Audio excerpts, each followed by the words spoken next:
काय सांगाल एमसीच्या बाबतीत आपण लिटल लढाई लढत आहात?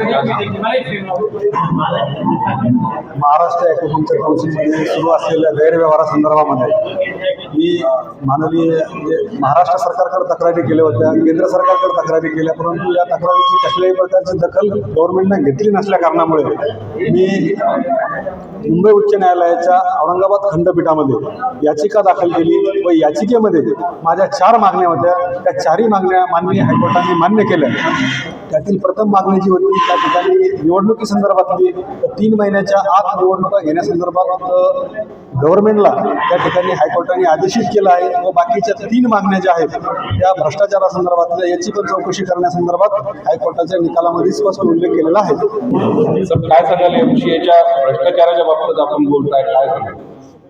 फक्त भ्रष्टाचार हा एकच विषय नाही की आमचं म्हणणं इतकंच आहे की काउन्सिलचा जो कारभार आहे हा पारदर्शक असावा.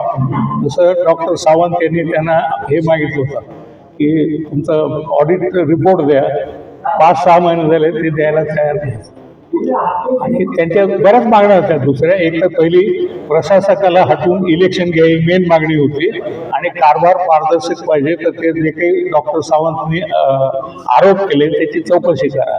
त्यांनी मुख्यमंत्र्याकडे सगळीकडे दाद मागितली, 1 वर्षापासून मागतायत आणि काही झालं नाही म्हणून त्यांना शेवटी हायकोर्टात दाद मागावी लागली. हायकोर्टाने असा निकाल दिला की 3 महिन्याच्या आत काउन्सिलच्या इलेक्शन व्हाव्यात ही प्रमुख मागणी. आणि या बाकीच्या कारभाराबद्दलच्या ज्या मागण्या होत्या ते काउन्सिलने सांगितलं की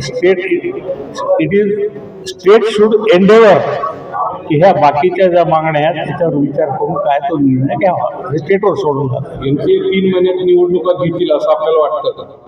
आता न्यायालयाचा अपमान जर त्यांना करायचा असेल तर पुढे काय कॉम्प्लिकेशन होतील त्यांना त्यासाठी तयारी ठेवावं लागेल.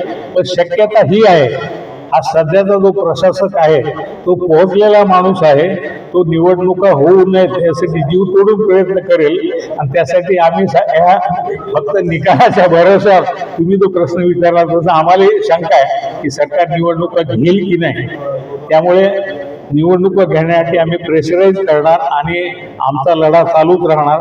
मोर्चे काढा, मेळावे घ्या, जे काय करायचं आम्ही आमच्याकडून प्रयत्न करणार की सरकारने लवकरात लवकर निवडणुकाही घ्याव्यात आणि सावंतनी जे आरोप केले आहेत गव्हर्नमेंटबद्दल त्याची गव्हर्नमेंटनी चौकशी सुद्धा करावी अशी आमची मागणी आहे.